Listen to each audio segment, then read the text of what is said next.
Hey Railbirds, here we are at the coast once again. We have more team action for you guys, gold teams that is, at the 2023 Western BCA 8-ball championship.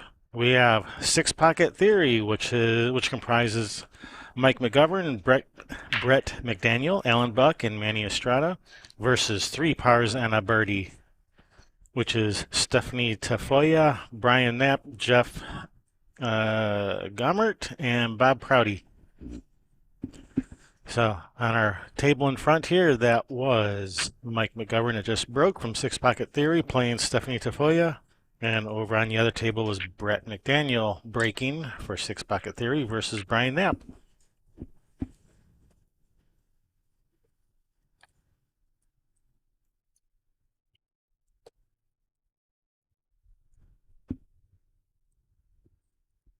Give me just 1 second to get everything all situated here so we can get this thing going.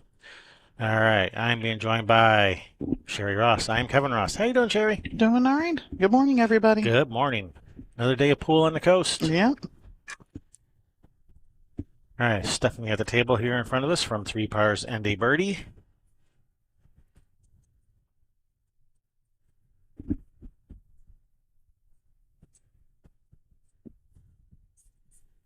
gold teams. Gold teams. This is going to be a race to 11. The reason you have two tables on your screen is because teams plays on two tables at a time. If we only played on one table to this race to 11, we would be here till next Thursday. So we're going to play on two tables to speed things up. Yep, that's the way it's always done here at the coast. Even 9-ball, we do it on two tables. Yeah, even the 9-ball teams. Yep. Even though 9-ball teams are only three-person teams, still play on two tables, and those go by pretty quickly usually, Yep. except when they don't. Well, no, and then you end up where you've got, you have to wait, because You, this guy who's playing this one and this one is yeah, playing, and then get into a lot of deadlocks where you got to wait. yep. They don't like you going past one full round, of play for playing forward, and yeah, All so right. So yeah, the way teams works is we have four people on each team. Every person will play everybody else, one game. We rotate through. Everybody plays everybody else one game, and if you win the game, that's a point for your team, and the first team to 11 points wins that match. I'm sure that's clear as mud. I need more coffee. yep, clear as a Mississippi River.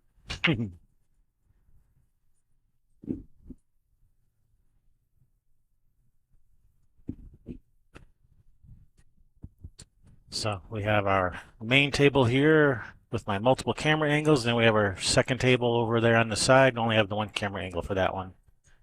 So for the most part, we'll be commentating on that larger screen picture Yes. in your screen.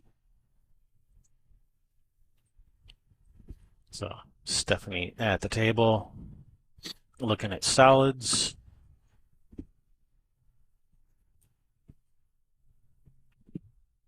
Now there are four divisions of teams: platinum, gold, silver, and bronze, and uh, the four divisions correspond to the four different Frogger weight caps for the teams. So yeah, these are basically different skill level teams, basically. So gold is second from the top.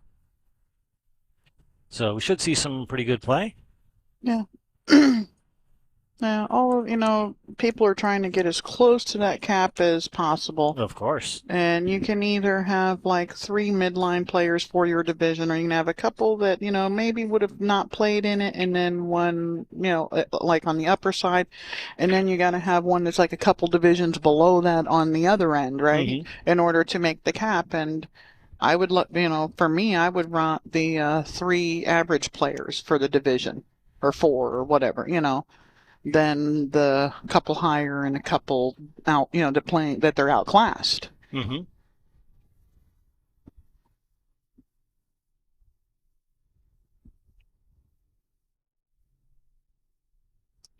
Yeah, there are different ways of using up that point allotment. Yeah, so, You can have one Stan Tarango and a bunch of really bad players, or you can have four players that all play about the same. And there are people that are fans of either approach. yeah, I like the everybody who's basically playing in their in their own division. Yeah, that's I think that's probably the best approach. And I was, a few of the people that I've talked to about them, their teams are within like just a couple of points of that cap. Yeah, everybody on the team. Well, no, I mean it's like the total Got you. combined Yeah, is yeah, like just a yeah. couple of points low up below the cap for the division. Hmm. And yeah, now you want to do that too. You got to try to find that combination. And what the Western BCA did, I think Oh, it it's was, like, oh, you're only a 520. I need someone who's a 525. I need to get yeah, closer to that yeah, cap. absolutely, and that's what they're doing. But the Western BCA with Fargo, and they did Fargo for a couple of years, but you still had to play out of your league. So now what they've done is you can, as long as you are have an established Fargo average, and that's 250 games, or is it 200? It's 250, right? It's in that ballpark As long somewhere. as Yeah. you are established, you can play with anybody else who is established in the Western BCA umbrella. Doesn't have to be from your same local league operator. Yeah, then that used to be like that. You had to be out of your league. So that really opens up to get as close to possible to that cap.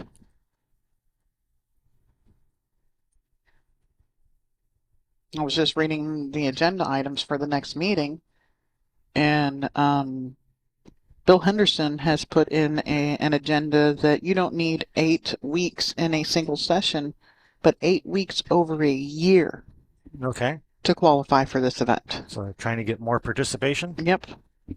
Well, the pandemic has lessened. I mean, there's a bunch of people here, but there should be like a third or, at least 20% more people here. There used to be. Yeah, this place would be absolutely bursting at the seams. Standing room only. Actually, today it looks like people have room to sit. Yeah, room to walk through. There's tables, yeah, plenty of room at the tables. You can walk through the aisles, but yeah, there should normally 20 to 30% more people here. So they're trying to up that participation thing, and they've also expanded their region some too within the last year.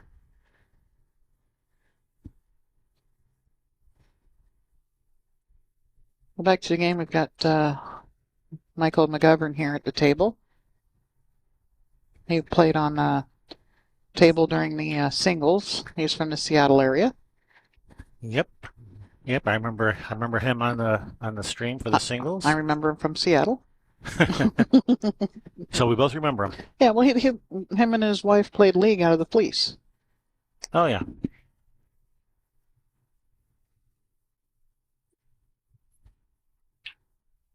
A nice little touch shot there for perfect straight in on the 8. Game number 1 in the books.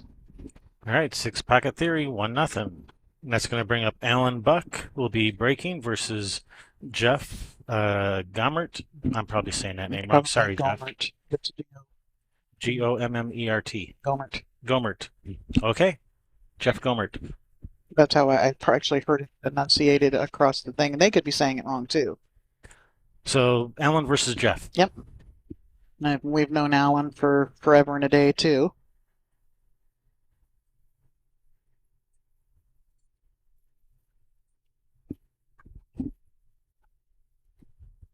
And he's, did you say Alan's playing? Jeff? Alan was playing Jeff. Jeff, okay. All right, we are coming at you live from the Chinook Winds Casino Resort here in beautiful Lincoln City, Oregon. Actually, the weather is not too bad today. It's the warmest it's been the whole time we've been here, And calm too. and not windy. No, so windy last night. It was shaking the car when I drove over there. And be sure to support our Fun Day sponsors. They were nice enough to put up some money so we can have some fun before this tournament started. So do show them some love.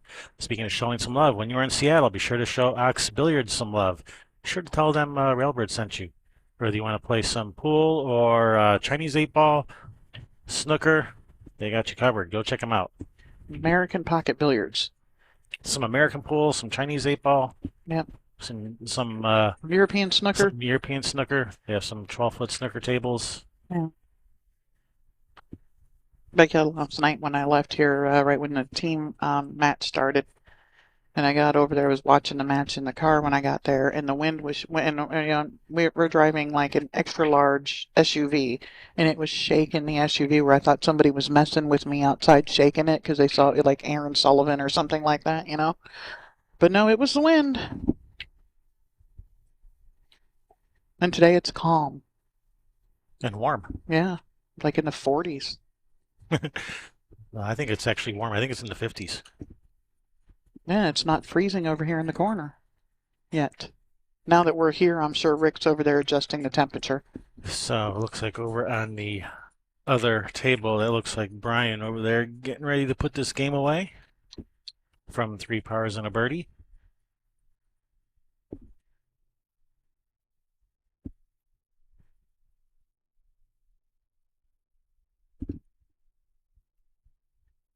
And put it away he does. Yep. One apiece.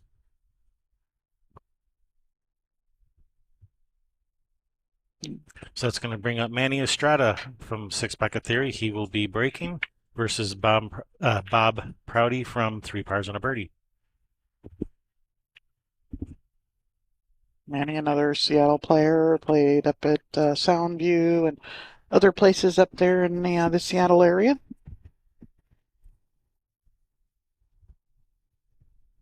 Soundview, previously owned by one of the best bar owners as far as doing stuff for pool, Nancy Meeser. She sold the bar within the last couple of years. I don't remember exactly when she sold it.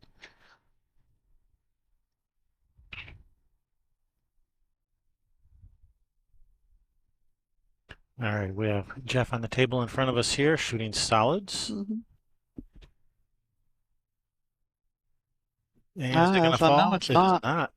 All right, Alan Buck back to the table with a chance to get his team another score. Yeah, these stripes are open. He could run these out. Yeah. And I'm not, I wouldn't be surprised if he did. This man has been playing like afternoon ring games and stuff for decades. So you're saying he And knows which end, so you're tournaments saying and he knows which end of the pool cue to well, hold. yeah, you can tell by looking at the way he's holding it. He knows which way to hold it? Yeah. Yes, Okay, good. He knows his way around a pool table. pointy end out. Yep. He knows his way around the pool table. He understands proper patterns and things like that. He will shoot percentages rather than going for, being a hero.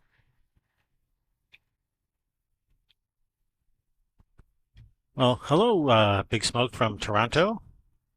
Oh, he completely missed it. That ball's in there Oh deep. no. There's those slate extenders again that Dave Randall was rude and left them on the table. That is rude. You're supposed to put those things back. Hit the button, Dave, and put them back in when you leave.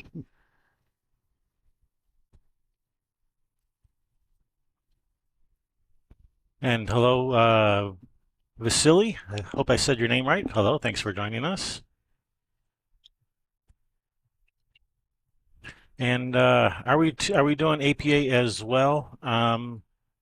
Not this year. There's a possibility we might do it in the future, but not this time. Doing what?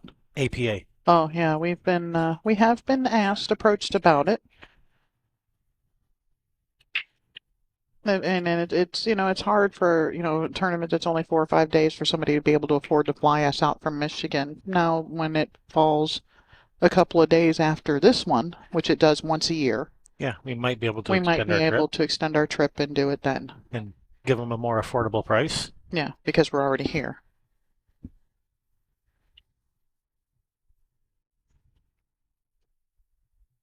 Now, I'm pretty sure our next event is trick shot event at the Wisconsin CSI Predator tournament. They're picking up doing some of the trick shot tournaments too. They're going to have their world event alongside of CSI Predator in Puerto Rico the end of the year.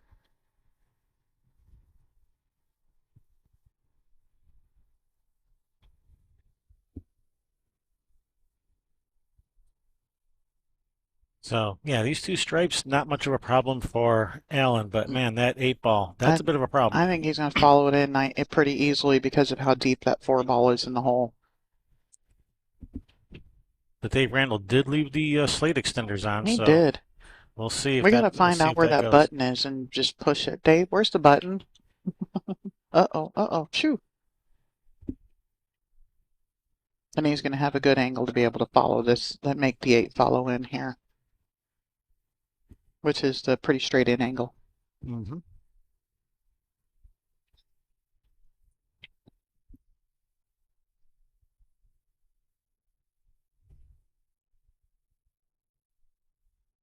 Oh no! Oh, Alan, All right, chance for Jeff. I am shocked. And yeah, the position he left himself on the 8 tells me that's exactly what he was going to, well, exactly what he was going to attempt. No, then you just want to hit it to the left side of the 4 there so that even if, so that it kind of pulls in with the 4 a little bit. If you hit it to the right side of the 4, it's just going to cut the 4 in and the 8 ball is going to come out, right? A little bit of draw transfers to follow on the 8 ball. Hmm. That was an interesting choice there by Jeff. He had several shots to choose from, and he chooses the one where he's jacked up over the 13. Right. I would have started with something a little easier, but he handled it. Yeah, no, I think I'm shooting the 7-3, then the 4. Yeah, I'm not saving the 4 for last because 4 to the 8 is going to be Yeah, tricky. So, uh, yeah. Now you shoot the 4. yeah, I'd be definitely shooting the 4 now. All right. Manny has lost over there. Okay, so Bob Prouty wins that. Now, I don't know that Manny got to the table. I see 5 stripes out there. He wants us to stop before it gets behind the 13, and yeah, it's not rolling that fast anymore. So that's a win for Jeff. Monday he'd have been behind the 13.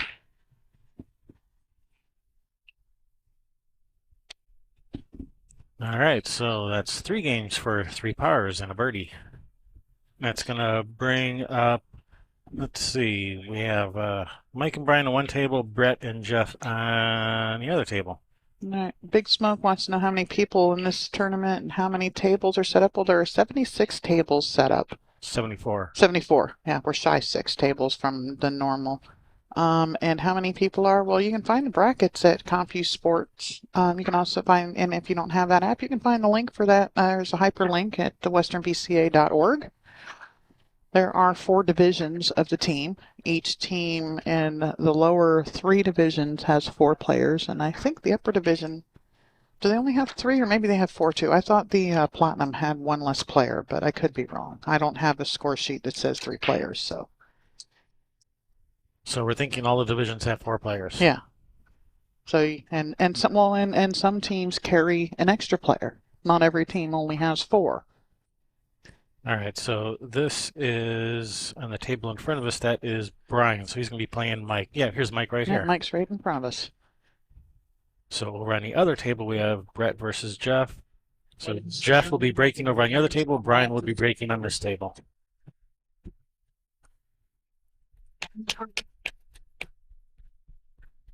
Man Tournament Registrar, happy birthday, Tammy Culberson.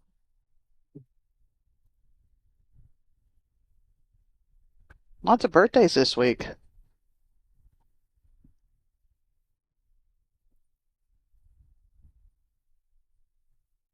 But I guess when you have several hundred people, Yeah. you're probably going to have some birthdays, right? Yep. I know how that works. All right, here we go. Brian with the break. If you're looking at that bracket and wanting to know if somebody's going to be playing on this table for the team event, even we're playing on 2 tables, you're only going to see 1 table number on there. You're going to want to look for table number 9. We start with the odd number, of course, because we start counting at 1. So 1 and 2, 3 and 4. And we are 9 and 10. If Earl Strickland had his way, he every table would only have 4 pockets, so 6 pocket theory would have to change their name. Maybe that's why they came up with that name. I don't know. Yeah, they're protesting Earl's desire to get rid of the side pockets. Well, didn't they make a table like that? And he did a challenge I match believe with so. it and something, and yeah. think they made him a custom table, and I'm not sure whatever happened to And I that think table. one match was played on it. Yeah, I think that's it. I don't remember who they was who made the table, but somebody did. Yeah. Don't forget to swipe your player card when you come in the room here. Casino keeps track of people who are here for the tournament, and when you put your card in that machine out there, it tells them how much money you're gambling, which tells them how much money that they're going to put into your tournament. Sure to swipe your player's card and get in the drawing for $100 for the day. So apparently it was Darren Appleton who played Earl in that match, and I guess Darren won. Okay, there you go. And yeah,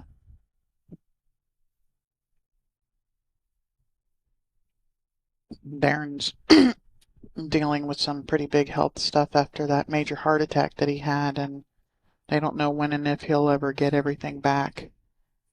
They say probably won't. It was so severe.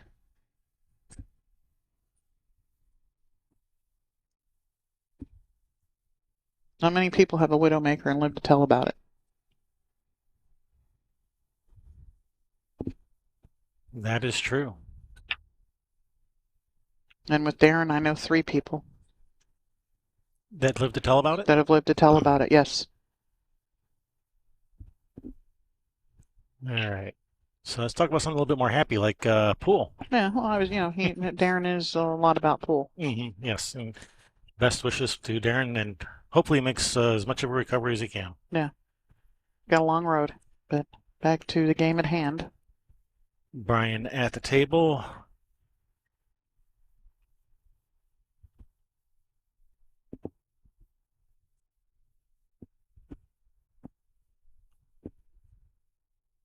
Yes.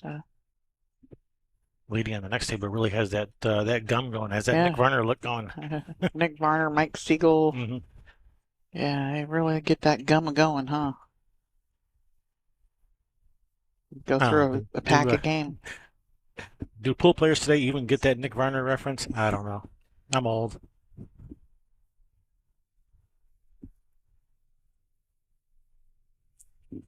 Some of the funniest commentating remarks ever is about him chomping on his gum from like Grady or somebody.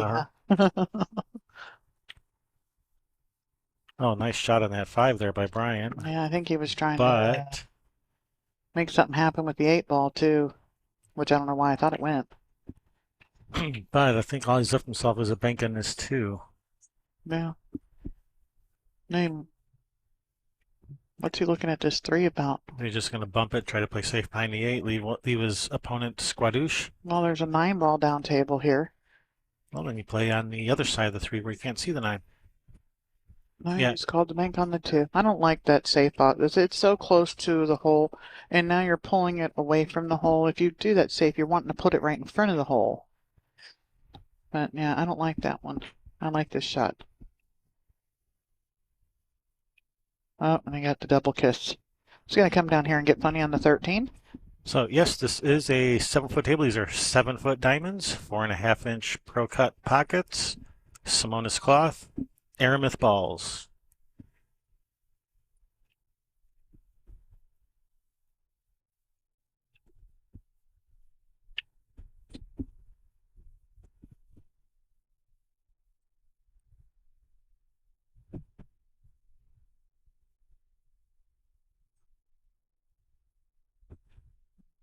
There's a nice little kick shot on that next table.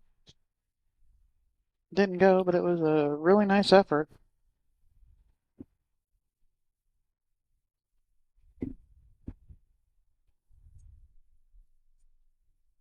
Can Mike shoot this 14-12? He's looking at it, but I don't know if it goes. I think the 14 goes in the.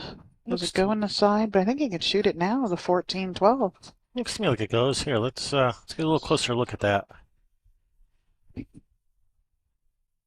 Well, I think so. because of the 13, you want to get rid of that, maybe pull back a little bit to the 14. He's looking to see if it goes in the corner because he also has that 11 ball he has to deal with.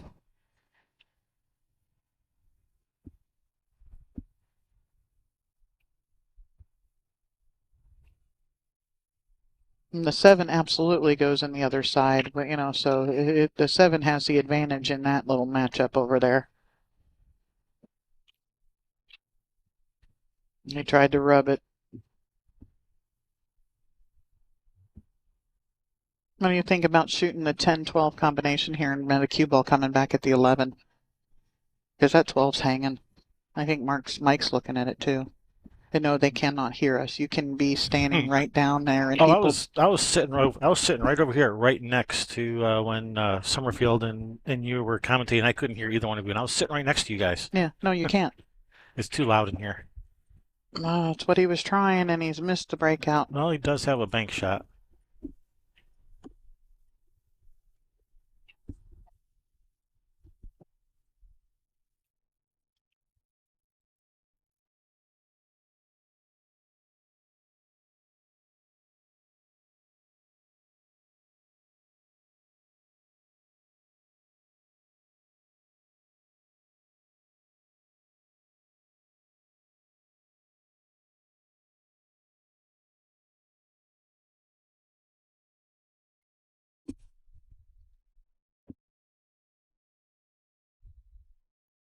All right, sorry, people are coming up and talking to us, so I had to step away from the mic for just a second. He does have a bank on the 11, but not if he's on top of it. Oh, he's straight in on it. Oh, nicely done there. But that 14 still a problem. No, we probably need another patch for out there. We do have stickers and patches at the booth. The Get Smart cone of silence. Wow, talking about doing some old school references there. I don't know if anyone remembers Get Smart. I do. I mean, how can you forget the shoe phone? Missed it by that much.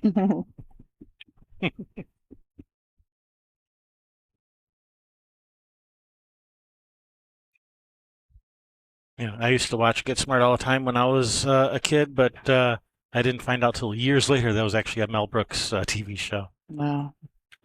Mel Brooks is awesome. Mm. Speaking of Mel Brooks, they finally made a History of the World Part 2. Part 2. Yeah. But I don't know that Mel Brooks had anything to do with the Part 2. Maybe he was executive producer or something, I think. I love Mel Brooks movies. You wouldn't be able to make them these days.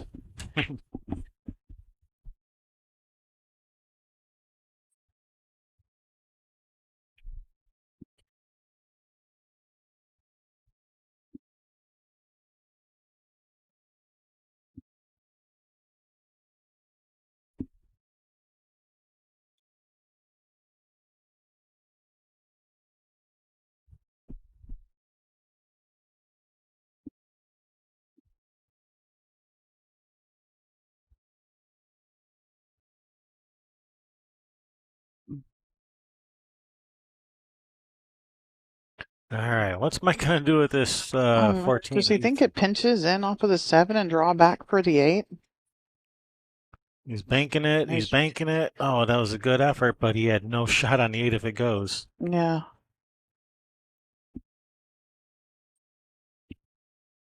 All right, brings Brian to the table from 3 pars and a birdie. And no Mel Brooks, no Don Rickles, no Carol. What's Carol's last name? All in the Family. Carol Burnett. No, the guy Oh, from all. I can't remember his name right now. I don't know. Anyway, yeah, the All in the Family. You wouldn't be able to have that. The Jeffersons. You wouldn't be able to have that.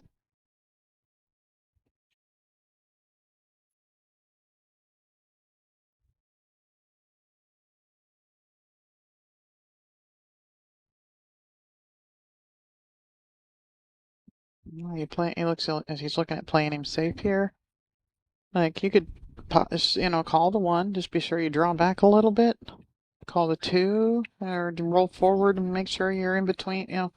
Hiding him with the 6-4. Does the 2 go up there? I don't think the 2 goes up table. no, the 2 back cuts, but 3 doesn't. pars and a birdie wins. Okay. So that was Jeff that won versus Brett over on the other table. Yes.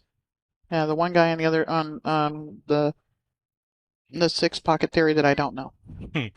So on the other table, we're going to have Bob Prouty breaking from 3 pars and a birdie versus Alan Buck from 6 pocket theory.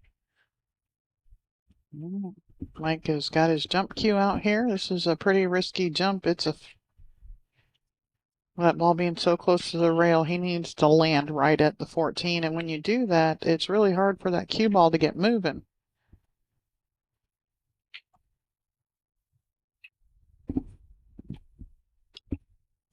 Oh, he miscued, caught the 7. Ball in hand. Carol O'Connor. There you go. Archie Bunker.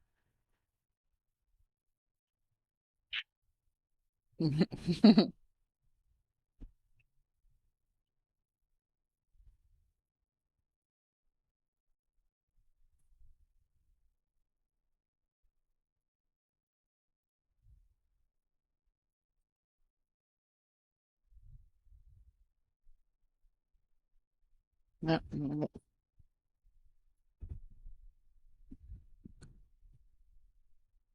Yeah, I'm picking these off, starting with these down here at the end because the 1 gets you to the 2, the 3, the 8. So 4, 6, whichever, 6, 4, however you're more comfortable with shooting this here. And I like the 6, 4.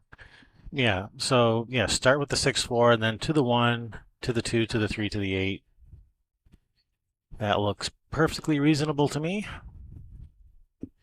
Looks perfectly reasonable to Brian. And he's got the bad angle here.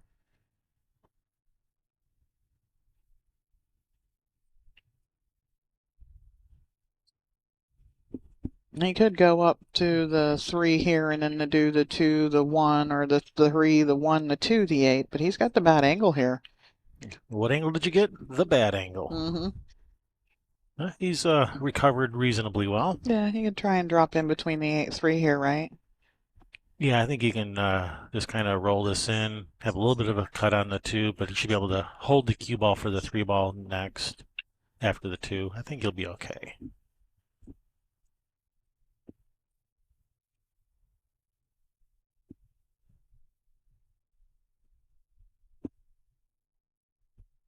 No, but he definitely didn't have the angle that he wanted for it.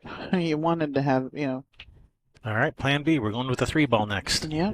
I guess he had more of an angle on that one than I thought. Yeah, and it's like you wanted to shoot the 2 next because there's so much more gap between the 3, 8. Yeah, but he can make this work. Oh, absolutely. Just gotta be a little bit more precise. But it can work. It's a make it work moment. It's serviceable. Yes, this is serviceable.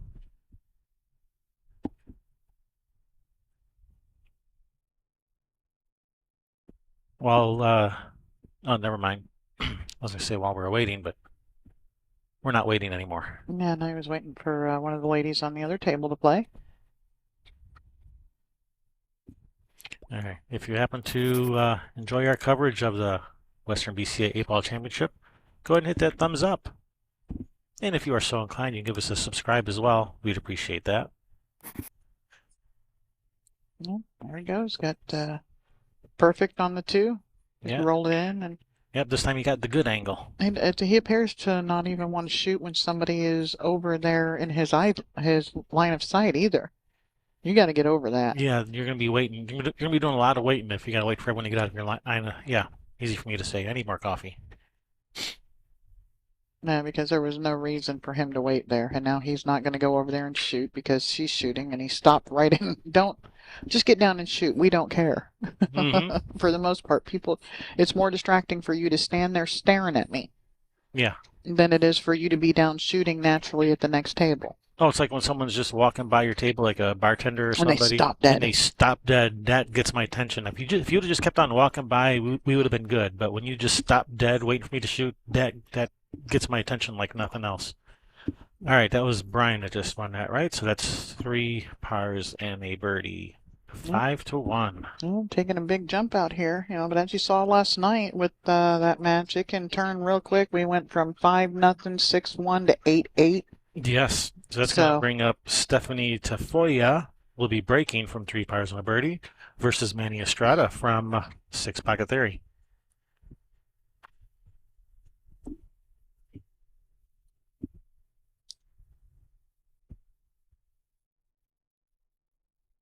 Yeah, right. Yeah, don't be storming through behind me either. No, just do naturally walk through, go past. If you're waiting on me, please don't stand right up behind me waiting for me while you're shooting because I'm going to get up off of my shot, walk away, go to the table, and let you shoot. Mm-hmm. And that's what you should do. Don't just stand right there behind them waiting. Go somewhere else. Take a lap Mm-hmm. around the table. Look at the rest of the table. Go get a drink. Talk your cue. Don't just stand there behind them looking over their shoulder. Yes, I hate that. And so many people they'll stand right there where they're wanting to shoot, where you're in their way. Mm-hmm. No, go look at the table. Use that time. You might need it. Yeah, take an extra walk around the table. Yeah. Anyway, here we are. We have Stephanie with the break. 5-1 lead in this race to 11.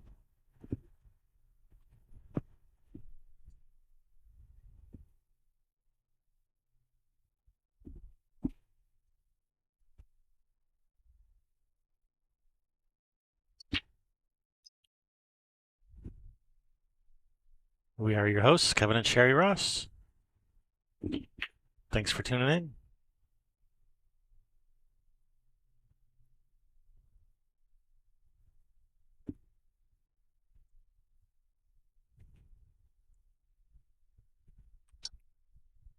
I'm a savage bird today. Savage has got some really cool ladies' leggings, and they have pockets on the side of the thighs to put your phone in, your room key, and they're comfy.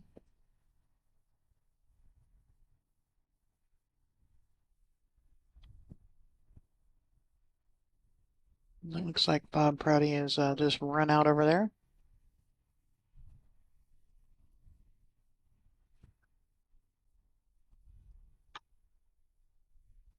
Well, Bob just won. yeah, sorry, I was paying attention to snooker there, which I should Nope. never do. Yeah, don't pay attention to snooker. Oh no, Bob Prouty, he's on the other team. He's on the three pars and a birdie team, so that's going to be 6-1. Yep. Well, Manny has just given up ball in hand here on this table. So over on that other table, we're going to have Mike McGovern. He's going to be racking and breaking from Six Bucket Theory versus Jeff Gomert from Three Pars and a Birdie.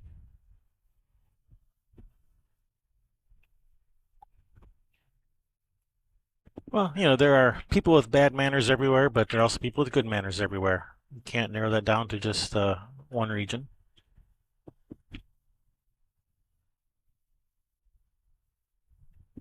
It is something that happens in the U.S. more. The pocket billiards in Europe is a whole lot more professional than it is over here. I agree with that. But we are worse than a lot of places. Oh, she almost got the double kiss in there.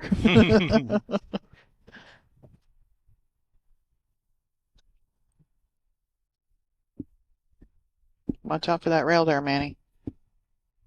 He found it. Yeah.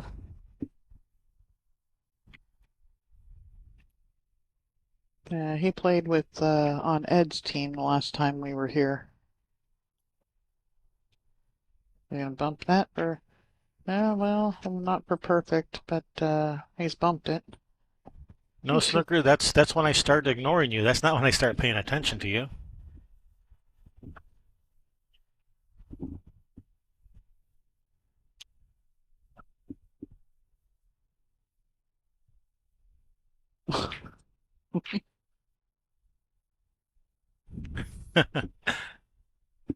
Well, looks like Manny says he is going to back cut this 12.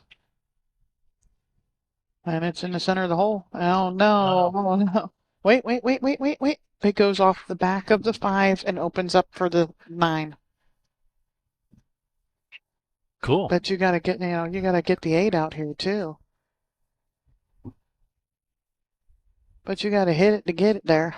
Well, he's just blocking the pocket, Yeah. putting that on layaway. Oh, well, you see now, you get the angle, you can go slamming into the 8 and you want the 11 there so that the 8 doesn't fall.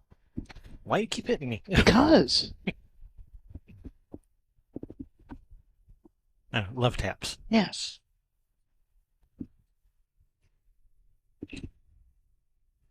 That's so you don't talk to you. Oh, see, you've learned over the years that's how you get my attention. Yeah. Otherwise, it's like, huh, what? What, me? Oh, We talk. you were talking?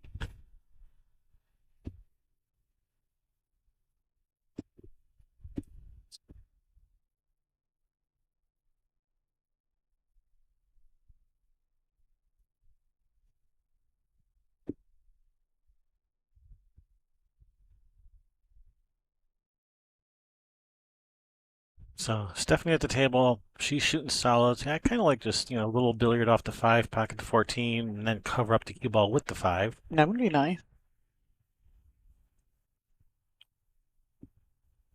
Well, let's get everybody down here in this mess. Yeah. I get a block party. See what I did there? Uh-huh.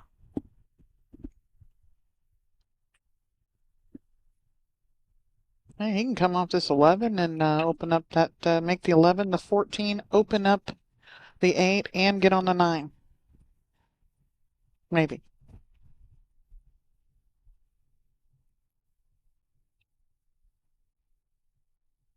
Manny's trying to open things up a little. Yeah, he's done that. Now he's got control of the 8 ball, too.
Like Manny has his stripes parked in front of all the pockets here.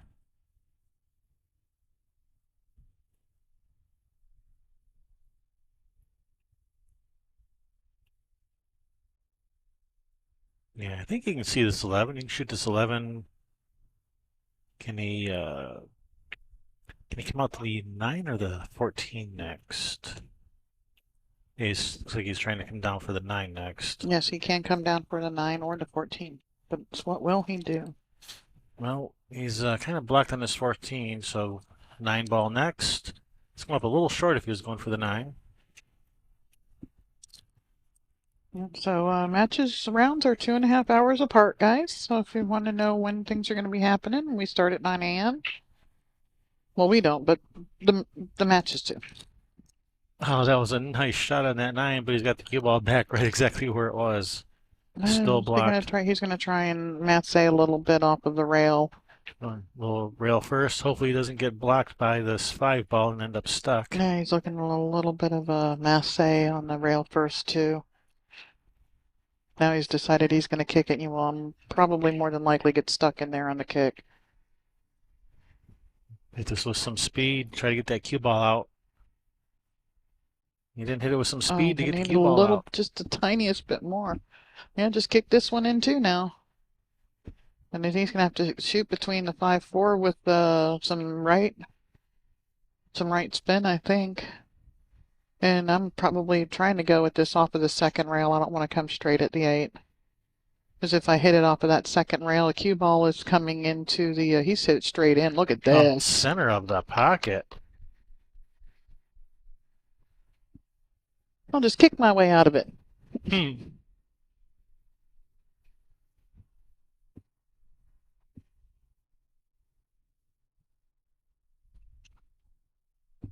Instead of I'll just shoot my way out, I just kick my way out.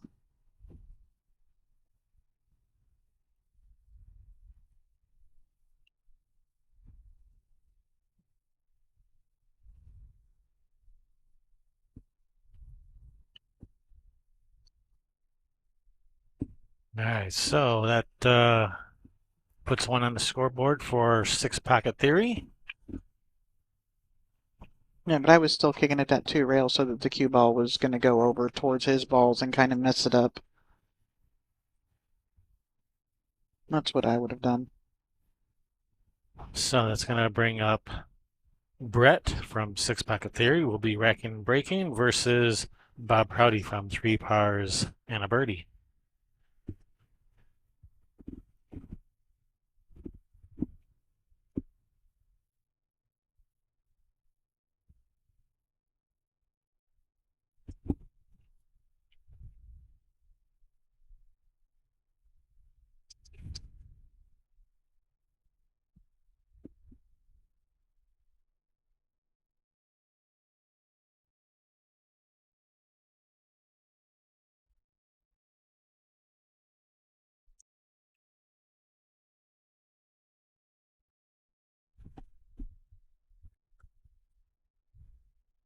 All right.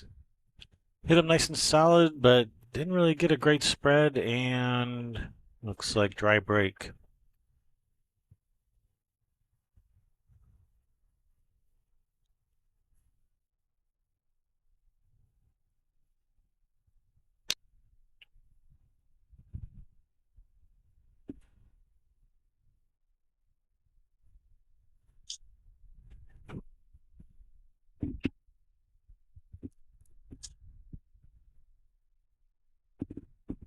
All right, got Bob at the table looking over the landscape. Man, I'm thinking I'm liking solids because, man, those stripes are all tied up. Most of the solids are out and all the stripes are all kind of clustered together.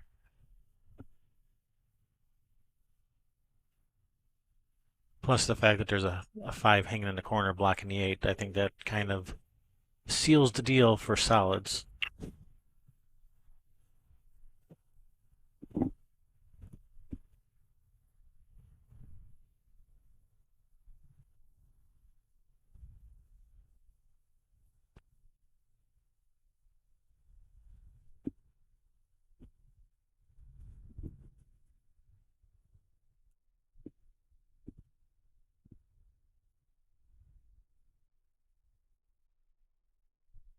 Yeah, I bet CTE can also cure cancer, but Big Pharma is keeping it under wraps. Yeah, probably.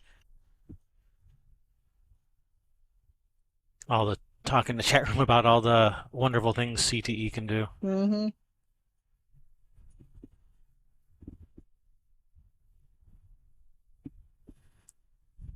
Big Pharma keeping them down.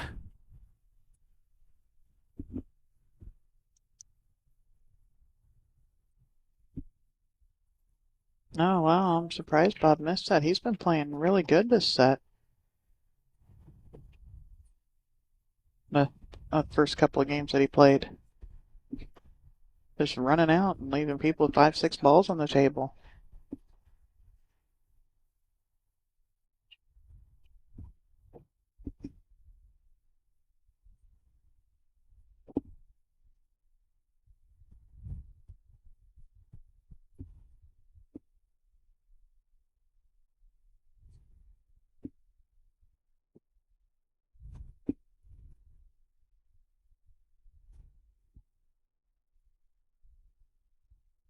All right, can that 12 go down the rail and kind of bump that 5 out of the way? Yeah, I don't know. that's kind of Five's tight. It's more than it's. If it was sitting on the point, I would say yes, but it's not. five's in there kind of deep. Ooh, opportunity for Mike over on the other table. On that 7 over on that other table. Yep. Trying to, really control the cue ball for his 8. Just caught it a little bit full. Well, Mike's got opportunity here. I think he's going to have to bank the 8, the 11 around the 8. That's what he's doing.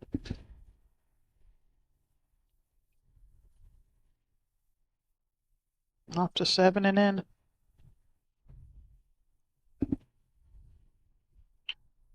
All right, we're eyeing up this 14 in the corner. Going to be. I don't think he can miss the 8, can he? And I hope maybe you don't want the 8 pocketing the 5 and taking it over, because then your your 12 ball. You really don't want to be shooting your 12 at the 8 ball. I'm just saying. That's twice I've heard that noise. Yeah, that beeping. Yeah, Yeah, I'm not sure what that's coming from. it is not a shot clock. All right, Mike wins. Mike wins. Mike Okie wins. dokes. So that's another one for Six Pocket Theory. Yep, showing you those team swings.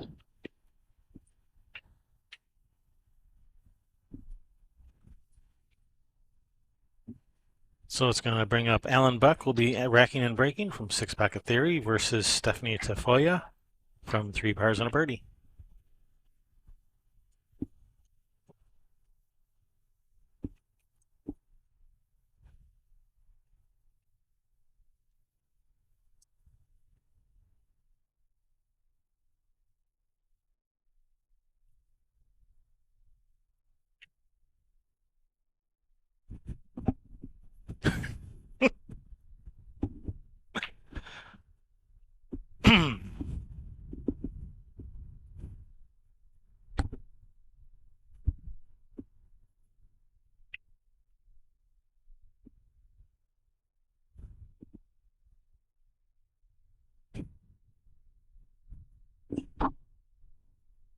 We got some funny ones. Karen's got jokes. All kinds of them. Skits running around. All right, Bob wins again. Yep, so 7 points for Three Pars and a Birdie. And 3 of those belong to Bob. Yep, so far Bob has won all of his games. Nope. He's like, come on, guys, pick up the slack. Yep, he's doing his part. Slackers. All right, that's going to bring up Manny Estrada. Will be racking and breaking versus Brian Knapp. All right. While he racks and breaks, we can take a little closer look at that other table. Yeah, I'm just showing off. I know. Yeah, I'm allowed to show off every once in a while. It does look cool when it comes up like that. Oh, she could sense that we were all watching her. Sorry, Stephanie. That was my bad. I put the pressure on her. Mm.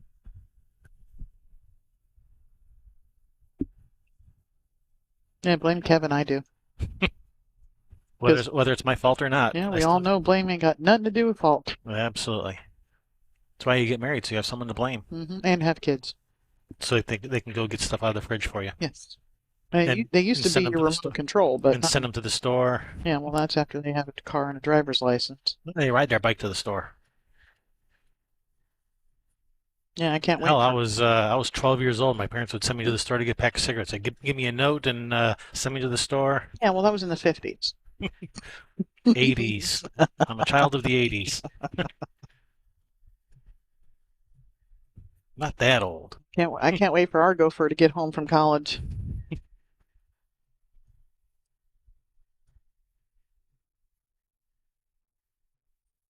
Hello, a passion for pool. Hello, a passion for pool.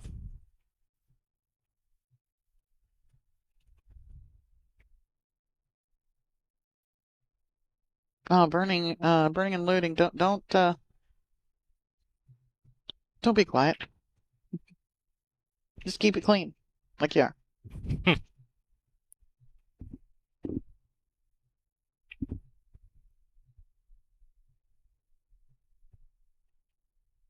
Yeah. Oh, who hasn't shared the stream? Somebody didn't share the stream. What? Someone didn't share? Well, I'm looking at how many people are watching. There's no way all of you shared the stream. Hmm.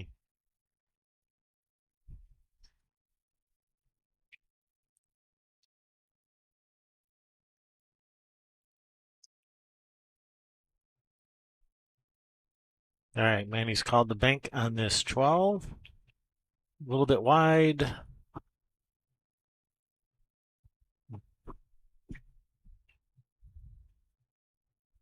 All right, brings Brian to the table.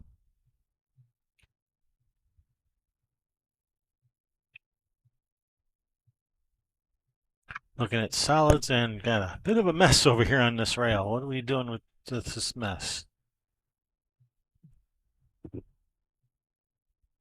And if he can get up above that 3 with an angle, he could use that 3 to open these up. Yeah. Is there a bird in here? It sure does sound like it, doesn't it? I mean, I know there's a bunch of pigeons outside, but that don't sound like a pigeon. Actually, sounded more like a cricket or something.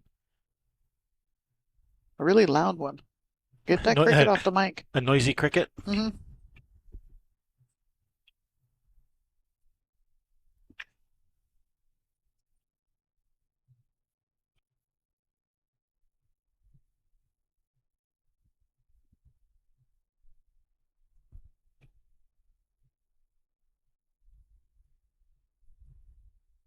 I guess we're supposed to guess who a passion for pool is.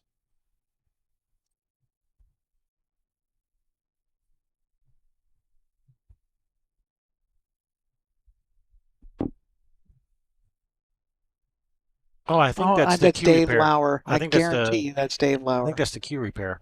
Yeah, that's Dave Lauer making that noise. Not Jesse. No, because no, well, I mean, Jesse's way at the other end of the room. Dave Lauer's Oh, is just, there another one? yeah, at his booth. Dave Oh, Lauer with the, oh, I didn't know he had a lathe over there. yes, he does. Okay, I thought it was just Jesse. Yeah, there's definitely some high-pitched squealing going on from some key repair going on.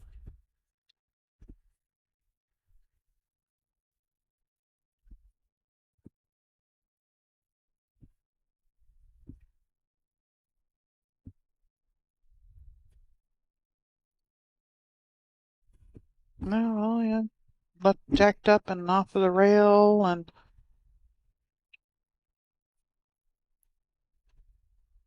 man, he called the 13. I think he's banking the 10 at it. Or the 12, I'm sorry. Oh no, he must have called the 14. I thought I heard him say 13. A passion for pool must be Mark White. That's Well, I'm just, isn't that what his thing what he is? goes by, a passion for pool. Yeah, so it's got to be Mark White. Actually, well, we should be able to just look at His icon there. his icon there.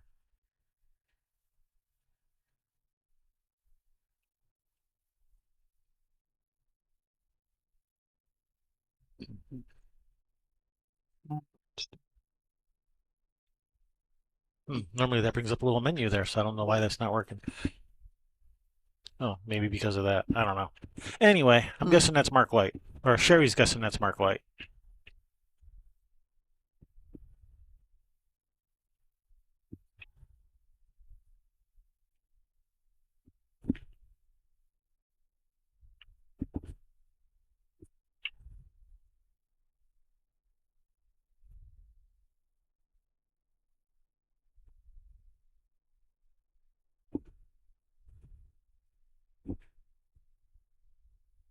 Is it Mark White?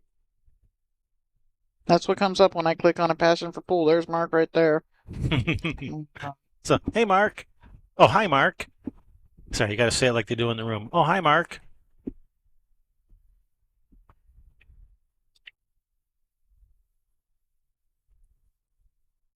Right, he's trying to open some stuff up while also playing a safety and semi-successfully. He did leave a shot on this 12.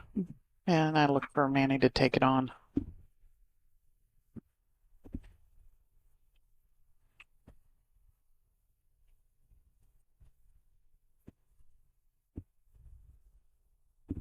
And it's actually somebody who spelled my name right, too. So, actually, a lot of people do because you put it up Because on I the put up screen. on, yeah, that's pure laziness if they can't just, yeah, never mind. There's people that'll go on Facebook and say happy birthday to you right below where it's your name and it says your birthday and spell your name wrong. I'm just saying. Or they're just replying to one of your comments and share and spell your name wrong. Yeah.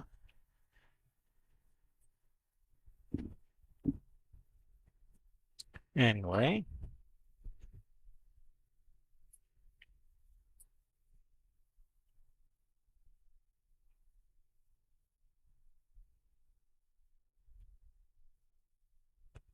So we have Brian back at the table again, looking at solids, trying to figure out what to do with this. Can I cut that 3 in and rearrange, open up that 7 ball? It looks like that's possible. Trying to, making sure keeping track of that other table a little bit too.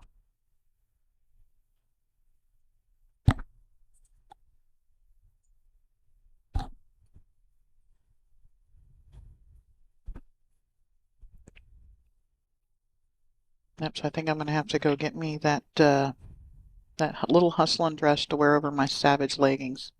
I don't care if it's faux pas or not, guys. I'm gonna have to do it. With a Railbirds With a shirt. yeah, we need. Oh, So that's one way to make the two. Okay. I'm gonna try to come up with a way to add a chalk pocket to our shirts.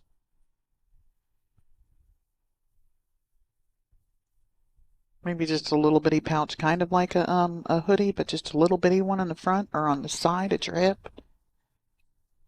On your sleeve? No, not on the sleeve.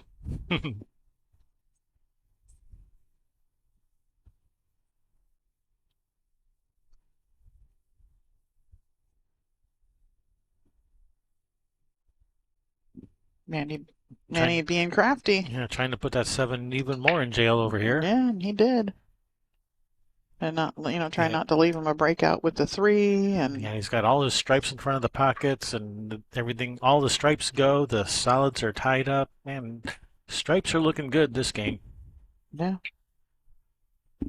Yeah, you don't, you can't even come off of this 3 and like hide him up underneath the 10-14 because the 12's right there. What if you bank the 7 at the 13, draw into the 14 and double them up on the 10-12? That sounds like a Tony Chohan shot. Well, yeah, or a Cookie Monster or whatever. It's what I see. It opens up all of your stuff and puts him in trouble the only way possible. Does he make the 10-12 on you? He could and get out, but maybe you don't make the 13. Maybe you just put the 7 over there on it. Now he's looking at playing safe. I'm imagining, or is he cutting this one in? I don't think he's cutting. I think he's playing safe. Yeah, playing safe. Oh, he's moved the 3, and I'd be like, yeah, we putting that baby boy back. Or do I want it back? Maybe I want you to have to shoot it in the other corner, right? I don't think that does anything to stop Manny from getting out. He's just going to roll this 10 in, shoot the 14 next, and the 12, the 13.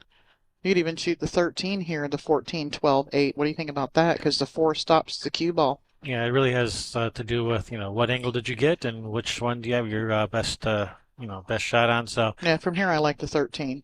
I even just pop off the 4 just a tiny little bit yeah, because I don't want to be jacked up like this. I wasn't a fan of going forward. I would have wanted to put the hair of draw on it because, yeah, I don't want to be jacked up over these balls. He was fortunate. He did leave himself the angle right between the 6-4 to be able to cue, but Yeah, so do we know who won over there? I missed that. Rewind. Here, I'll do it on mine. Oh, I got it. Alan Buck makes the 8 right there. Yep. All right, Alan Buck wins one for Six Pocket Theory. All right, Manny to back cut this 8 into the side pocket. It's what he's called. The cue ball could come in there a couple rails and kick the 1 out for leaving him a pretty crap. Oh, nice shot, Manny. Pocket speed. All Another right, one. another one for Six Pocket Theory, Yeah. making a comeback.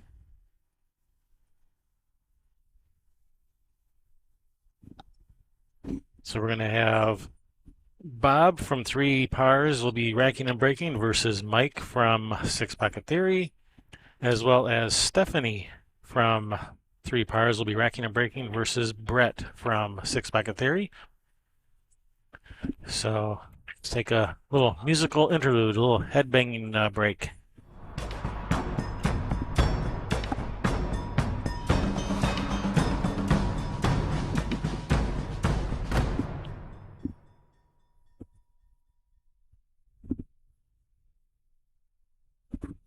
So what happened? Did the chat go silent?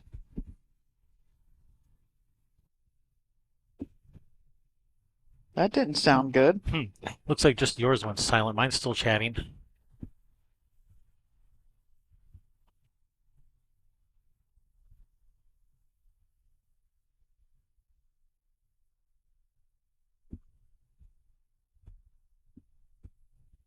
Yeah, Mike Check said keep Tony Chohan in your thoughts. He's going through some medical stuff too. Yes, he It was is. so awesome to see him get that title at Derby City. Finally, going to be in the rafters with everybody else. If y'all don't know, he won the one. I'm sorry, spoiler alert. He won the one pocket Yeah, that's a been couple of months ago. yeah, it's been out for a while now. So if you haven't already heard, well, If you you heard it haven't, here first. you need to go find the picture that was taken from the AccuStats booth of him looking up after he won it. He is just exhausted. It was like 2 o'clock in the morning or something like that. Then he had to go play 9 ball afterwards, but that look on his face, just exhausted as he was absolute joy.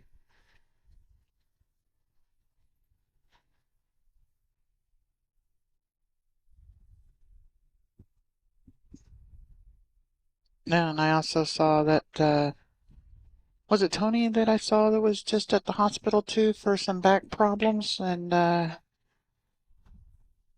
lots and lots of pain.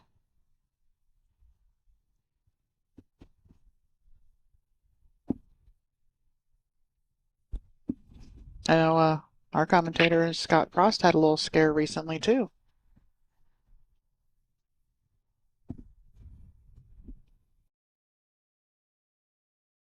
I thought it was on Facebook. Oh, well then he does.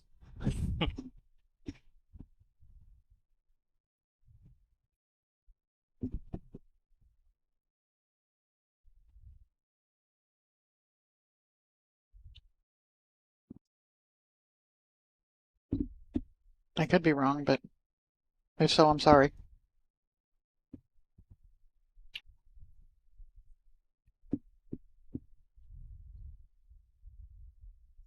Yeah, Mike Check said Tony was in the hospital. Yeah, I saw he was having he's got back problems. Wonder if that stems from being hit by the cart at DCC to some of it. He was already in bad shape when he got, and having problems when he got hit at Derby. Yeah, Derby City, they used to have the motorized scooters operated by hotel staff that would uh, shuttle people from the hotel to the casino and back and forth.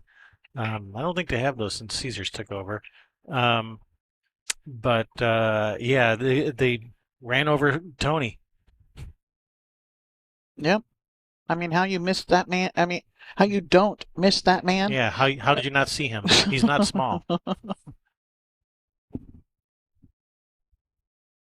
Well, hope he got lots of money in the settlement. Oh, what a nasty little shot over there on that other table.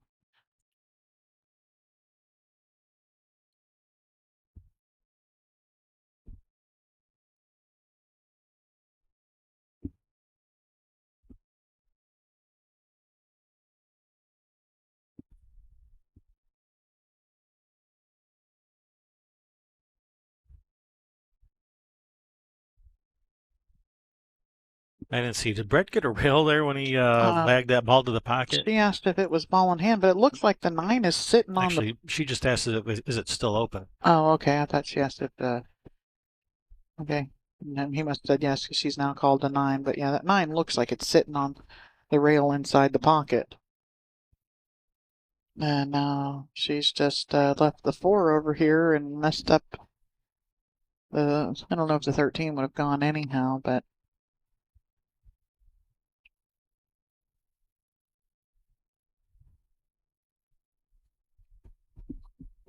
just calling the billiard on the 12.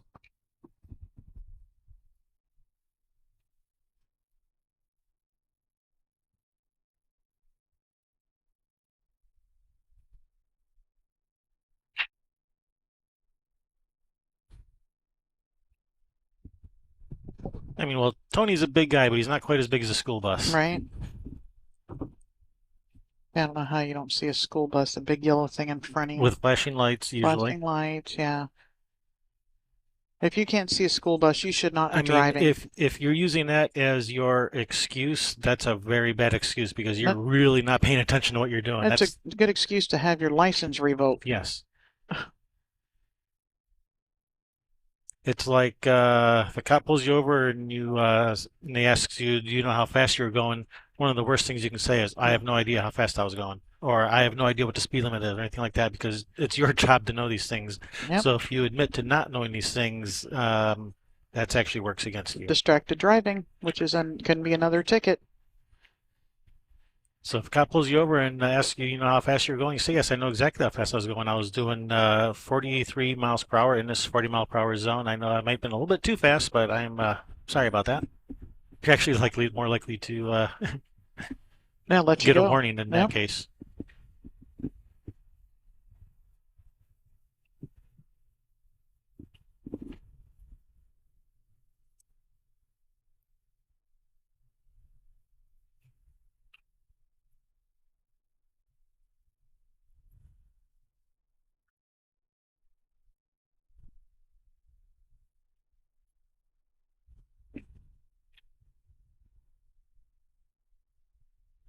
I don't know if you're talking about yourself or me, but either way, yeah, don't take legal advice from me or anybody in the chat room. Uh, None of us are lawyers. well, a lawyer is going to tell you not to admit to anything or say anything. Just, yes, sir, no, sir, here's my driver's license, and Hmm. keep your mouth shut is what an attorney is going Yeah, a to tell lawyer's you. going to tell you don't say anything. Don't admit to anything. Even true information can get you in trouble. I watched Yeah, that video. the Miranda rights says, anything you say can and will be used against you. Nothing you say can be used for you because they call that hearsay. So anything that helps you can't be admitted, but anything that hurts you can be. It's weird how the law works.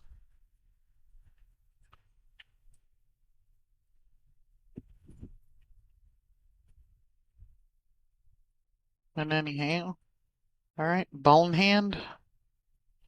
Anyway, we are not lawyers. Don't take legal advice from us.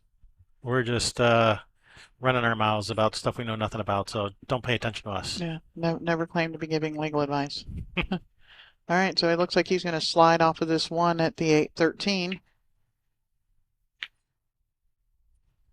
And oh, he got some love there that ball didn't fall. And he is on. It looks like she cannot shoot the 13 here. She's going to have to shoot the 11.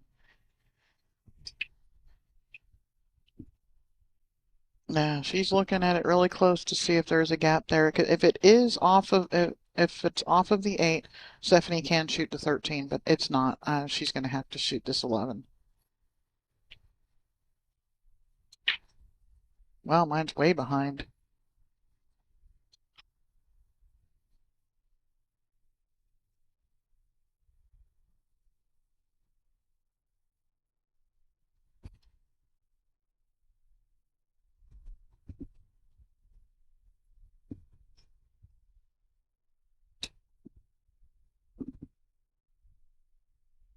Oh, somebody just won over there. Uh, was it Bob? Sure looks like it. Looks like Bob won on that other table. What a shocker. Bob's still winning all his games. Yeah, half of his team's wins.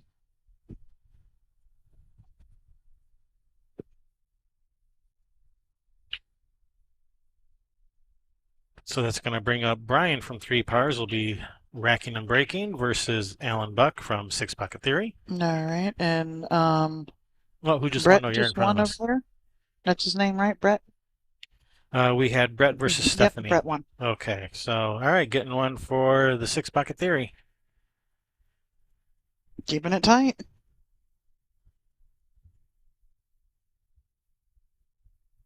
Winning games is tight. Yes, it is. Winning matches is tighter, and winning tournaments is the tightest. More tighter.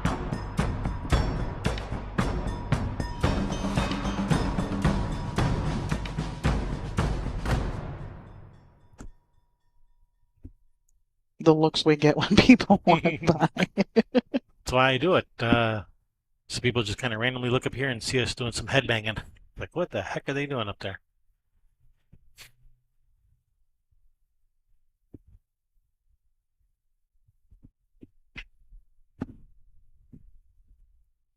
All right, so over on that other table, looks like Brian is breaking, so we'll have Jeff breaking on this table here. Yep. Crush that head ball break. Did he make a ball? Looks like nobody home. No friends.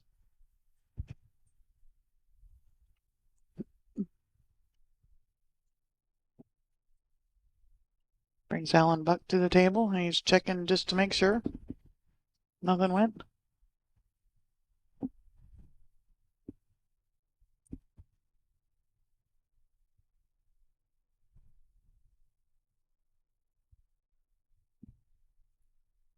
He's looking for the guy he's playing who's standing over here talking with his teammate instead of over there at the table with Alan. Alan's trying to call something. He's playing a combination. You need to be over there, with the table you're playing on.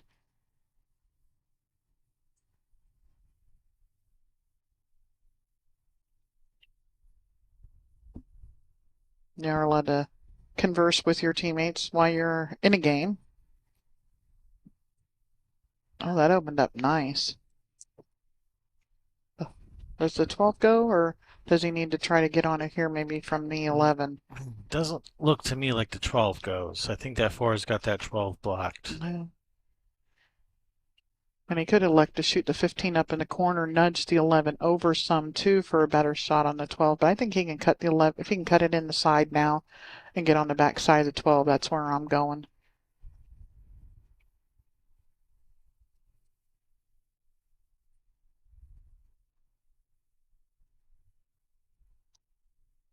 Does the 12 go by the 8? No, Well, I don't actually, know. the way he shot that ball, he could probably shoot this straight in the side. The way he shot that last one. No, looks like he's calling this ball in the side pocket. No, the 9 does not go in that side. The 6 is blocking it. So if he could use this to, I thought he was going to try and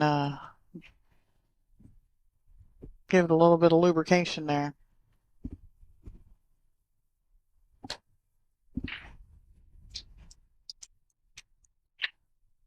Cutting the 10. Already called the 9 in the side, and it.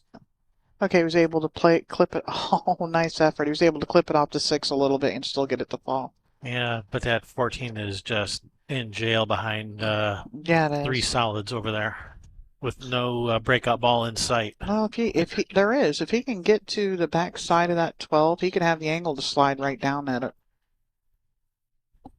Well, just, hey, that works. You didn't leave him the 4.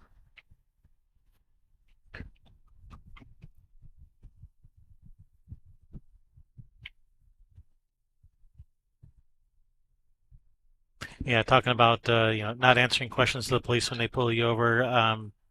You know, from a legal standpoint, that's probably a good idea, but to avoiding tickets, that's probably not a good idea because chat room says if you're being a jerk to the cop and not answering you, they're not going to give you any warnings. They're giving you a ticket. Yeah, but I said a lawyer, an actual lawyer Of did course. the talk that we Hmm. watched and said, do not admit to anything. Don't Absolutely give right. them something to use against you, even if it's the truth. Yeah, don't not just don't admit to anything, just No information. don't answer any questions without a lawyer. Yep. Um, Even if you say, no, I wasn't there, I was over here when this crime committed, but we've got 3 people that say that they saw you there, and they can say you're lying. And it was a pretty interesting little video we watched. but I've seen a bunch of videos on YouTube, like dash cam type stuff, where people are being absolute jerks to the cop, and they think they're being awesome, and they're just being total jerks to the cop. Yeah. And But you can do it without being a jerk. mm-hmm.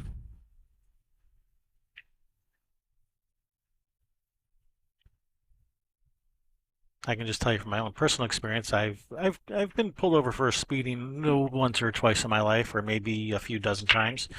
Um, I get a lot of warnings. I don't get a lot of tickets, but I'm always very polite and apologetic to the cop, and I don't say I have no idea how fast I was going. I do say, yeah, I think I have a pretty good idea, but I'd rather not admit to it. Why don't you tell me how fast I was going? Yep, that sounds about right. Yeah. And I've gotten tickets being just polite and answering questions and Mhm. everything. The opposite and just yes sir, no sir, this, that, here's my this, I'm so sorry, and still get a ticket.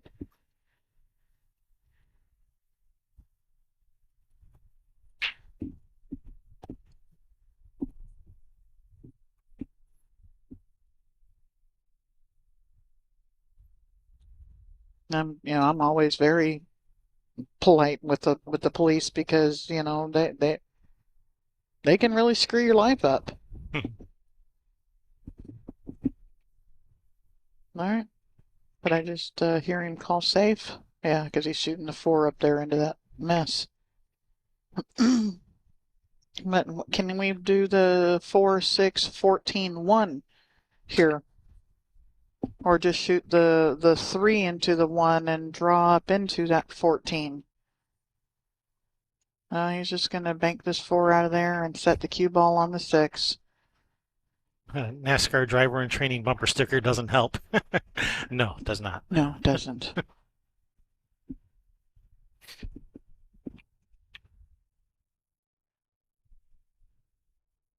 All right, Manny has called the bank. He's going to two-rail at this 14. I'd call it maybe in the side because of the, oops. And now it's all open and 2 ball in hands for the shot. Hmm. You shoot 1 and then you get ball in hand again, right? If only that were the case. Then Kevin would only need to get, well, you would still get 2, but one foul, 2. Hmm. Never mind.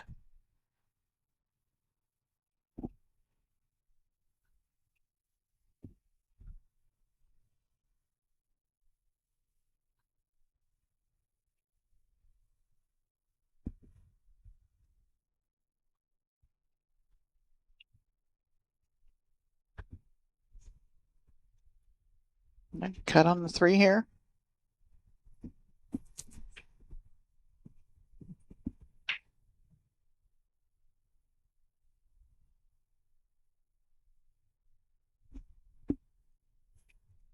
I wasn't police bashing. We were just saying what to say and what not to say. Yep. No bashing going on. Anyway, looks like he's making quick work of these solids.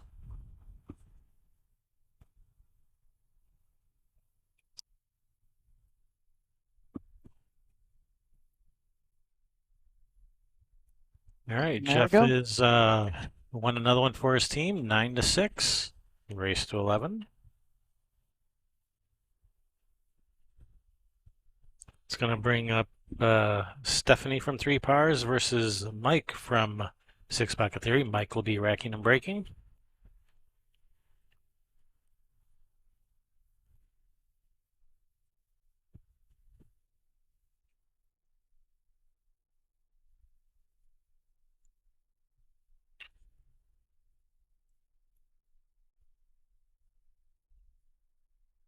See, you're getting double your money's worth there, Patrick.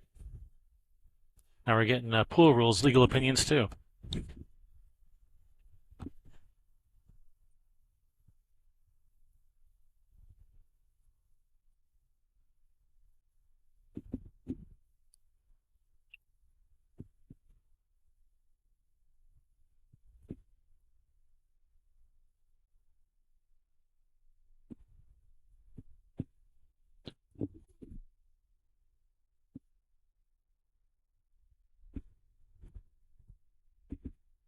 All right, here we go. Mike with the break.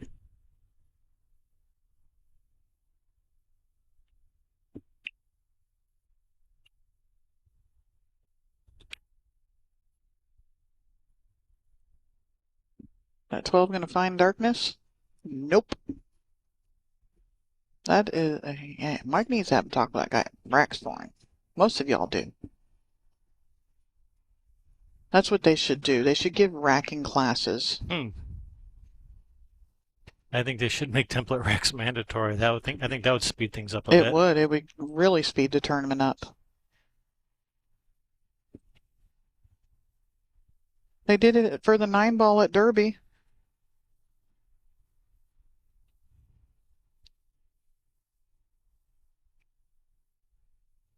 using my favorite template rack, the AccuRack. Let me know when BCA implements the double ball and hand rule.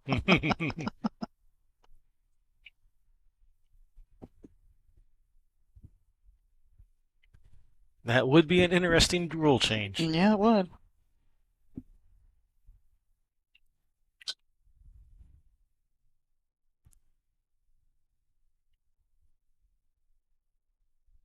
Oh, look at this shot. Oh, Oh man, she made that combination down the rail, but the cue ball was wow. not cooperative. I believe She this is still called the open. 12. I believe this is still open. Yep. 2, 4, 5, 6. Still open. And yeah, so even if he rubs, he's looks like Mike's going after the 2. So even if he rubs this 10 a little bit here on the way in, it doesn't matter because it is still open table. You don't want to rub the 10 and having it push your ball funny at because it looks like he wants to maybe roll up for the 1 next. And you don't want to be having the cue ball pushing at it closer. No, he's not. So there was a question in the chat: do we get more viewers for 8 ball or 9 ball? I haven't really compared. I mean, my gut feeling is they're about the same, but I've never actually done an actual comparison. So it might be interesting to find out someday. I might do that when I'm bored one day. Do the analytics on it, compare. One night while he's sitting there waiting while his camera's taking pictures of universes far, far away. While I'm sipping on some scotch. Galaxies far, far away.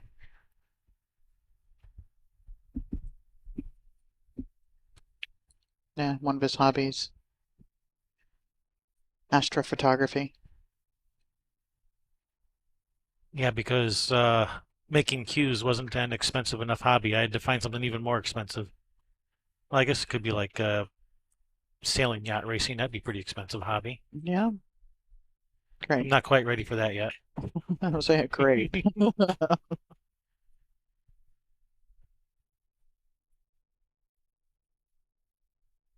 Well, that'll work. He can still shoot this one up table. Yeah, he's landed pretty nice on this one. The 5 ball is going to be a little bit of a problem to get back to, but he is picking his way through here.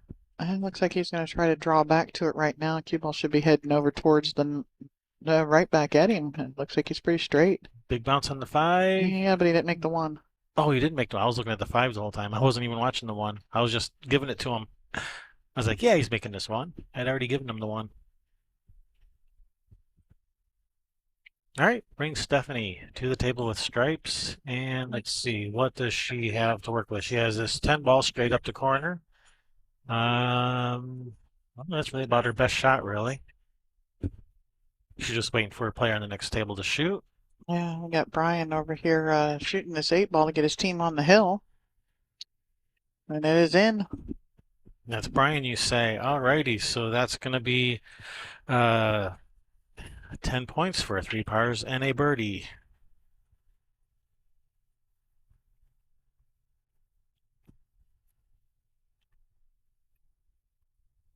Yeah. So that's going to bring up Brian again on that other table versus Brett. Brett will be racking and breaking for 6-pack theory.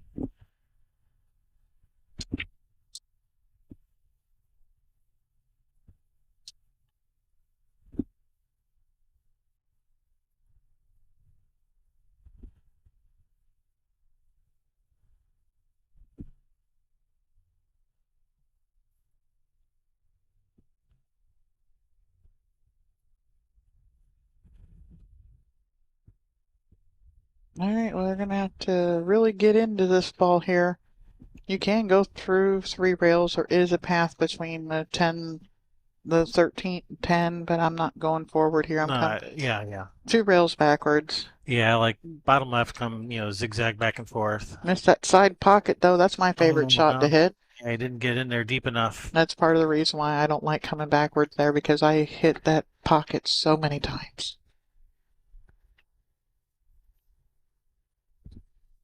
All right, ball in hand for Stephanie. Yeah. And with that 5 ball up there on the end, by the end rail, she's got, pick off a couple, play safe, pick off a couple more. Yeah, I'll be starting with this 11 and 14. Take care of those. Then you can work your way up table. Use the 9 ball last, 8 in the side. Let's see what Stephanie does.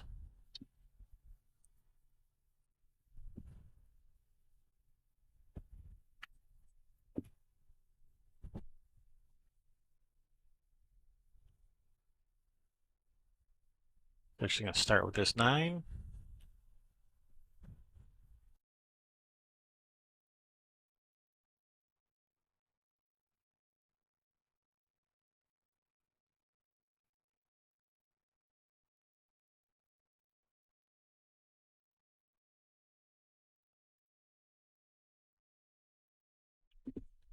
Haven't seen that in a long time. All right, so we have Mike at the table. I think the bank alley is open for this 5. And it is Friday. Banks have extended hours today.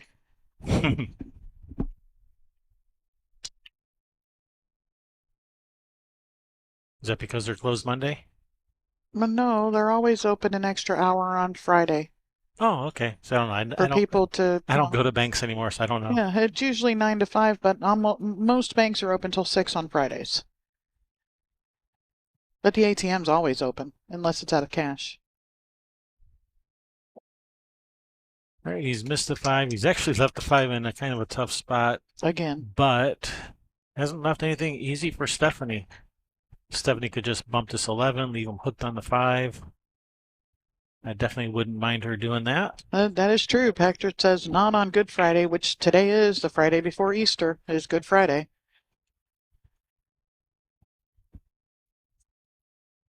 So that's why the banks were closed today. Sorry, my bad. Yep.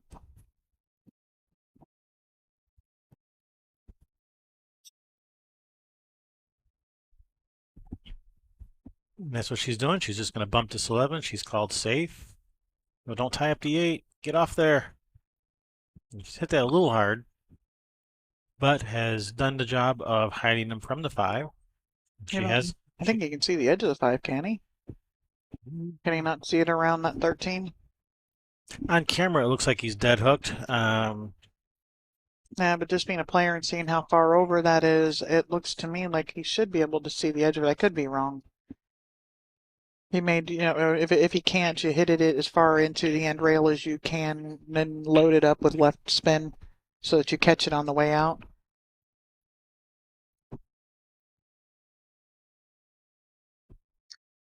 But I think he can see the edge of it. He's putting lots of spin on this. He's going rail first, looks like.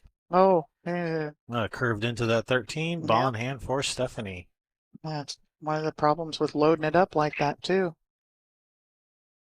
And at he wanted to hit that at a slow speed too. Not real slow, but when you do that, it curves sooner the easier you hit the ball. Absolutely.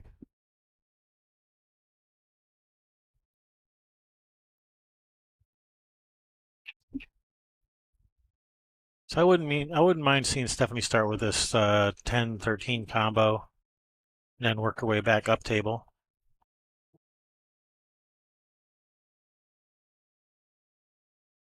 Yeah, shoot the 10-13 with the angle to come maybe to the 15 or something Yeah. like that.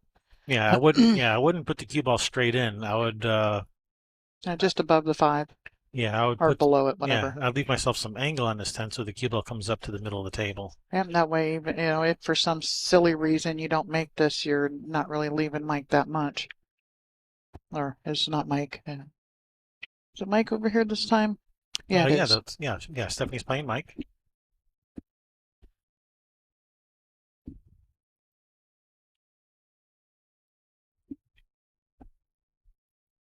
All right, she's going to shoot this 10 ball now. Spears it in the hole. Nice shot. Uh, Now, does that 11 go to the corner past the 8? I think it does. yeah, if it does, she's landed nicely here.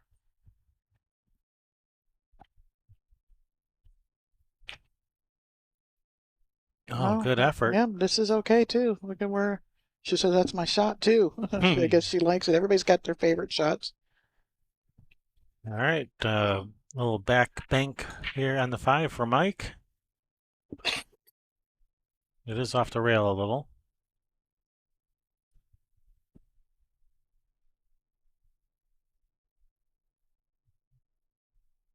Yep. Right back up your sleeve. Yeah, he's called it. He's called the bank. Maybe you'll go to the ATM this time instead of trying to go to the actual bank location. Yeah. They're closed.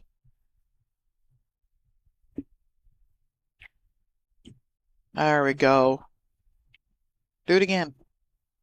Does it pass the 14? I think it may have half a pocket past the 14. I think it passes the 14. No, he's called the bank. He doesn't like it past the 14. Doesn't mean it doesn't go. It just means Mike don't like it over there. Could be worried about scratching on the side. Yeah. The one rail across the side where he's closest to. He might be worried about scratching there if he tries It's to in cut it. heart. Center of the pocket. Mike keeping his team alive. In hunt.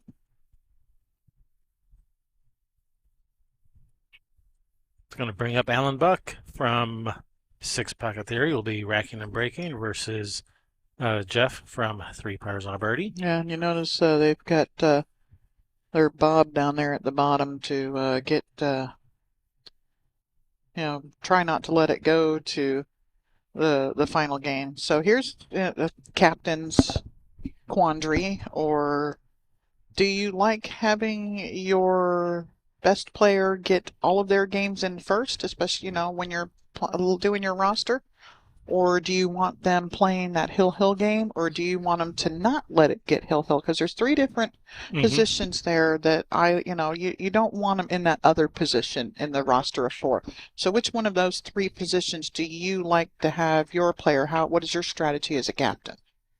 Mine is I want my best player to get all of their games in first, because to me that stops it from getting to the hill. Right. I don't want him playing the game to make it hill or to, that next to the last game. I don't like my best player there. I actually like my weakest player in that spot and then have my second strongest playing that hill match, but my best player getting their games in first.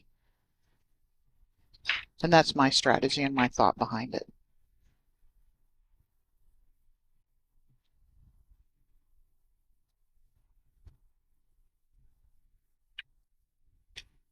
We're just watching this second table while they get all the balls racked up and break over on that first table. Brian's got a shot on the 8 ball here to win it for his team. Yeah, if Brian makes this 8, it's over. I don't know where he's playing it because it's all of the pockets are surrounded. Oh, he was banking it up in the corner. All the pockets were down here were covered up by stripes on all banking alleys. Yeah, and unfortunately for Brian, he's left that 8 ball in a bad spot. All the stripes are open. He can pick off these stripes in whatever order he wants with little danger of selling out a shot on the 8. Yeah, he's called the bank on the 10 here, but he wasn't really banking it. Yeah, he was playing safe. You can say safe, especially if you know there's no chance that anything's going to go anywhere. You can just call safe. All right, Brian kicking at this 8. I'm going to stay on this camera for just a minute while he shoots at this 8. Then we'll switch over back to our main table. And they used to do, if you went hill, they used to do it where that last one was captain's pick, kind of like they do at Moscone Cup. And they did away with that here years ago. But it used to be captain's pick for that hill game. Actually, he's going to spend some time lining up his shots. So let's go back over to the other table for a minute. Over here in Sea Allen. Yes.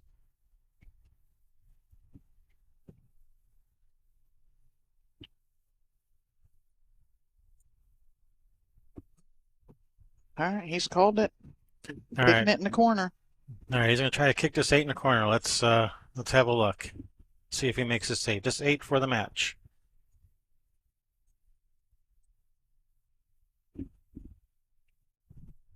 Oh, and he's missed it. Ball in hand.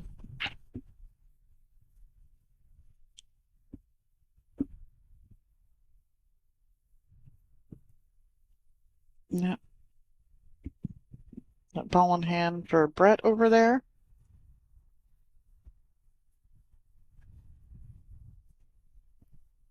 Everything cleared out of his way. Should be right for the picking over here. Start with ball in hand. If you have a problem ball, that's the one you start with.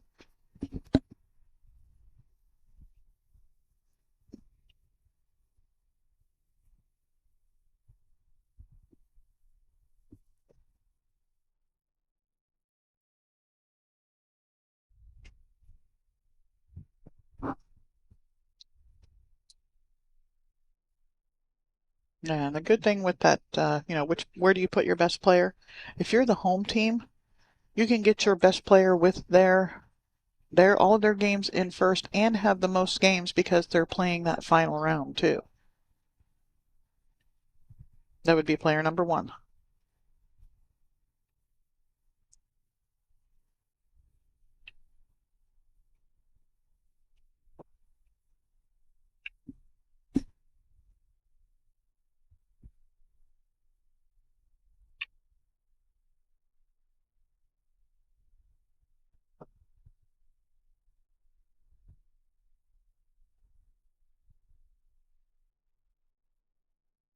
Oh, that's landed.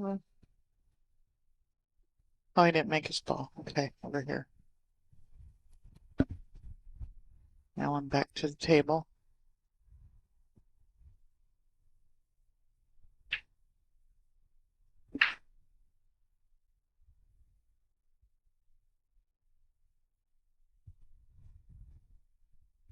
And somebody says they think that when we get down to the end like this, that the table is the closest to being finished is when we use. This is our main table. We actually have two views on it. It's why it's our main table. It's the one that when we're doing doubles and singles that we do commentary on. The other one is just video and scorekeeping, of course. So that's why we use this as our main table. And it's the one that's directly in front of us too, which helps to be able to see things better.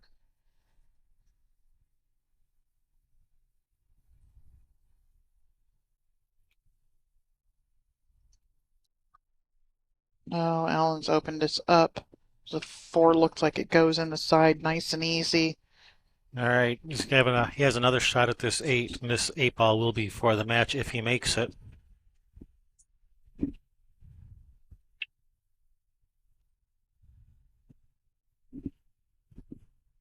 This is Brian, I believe.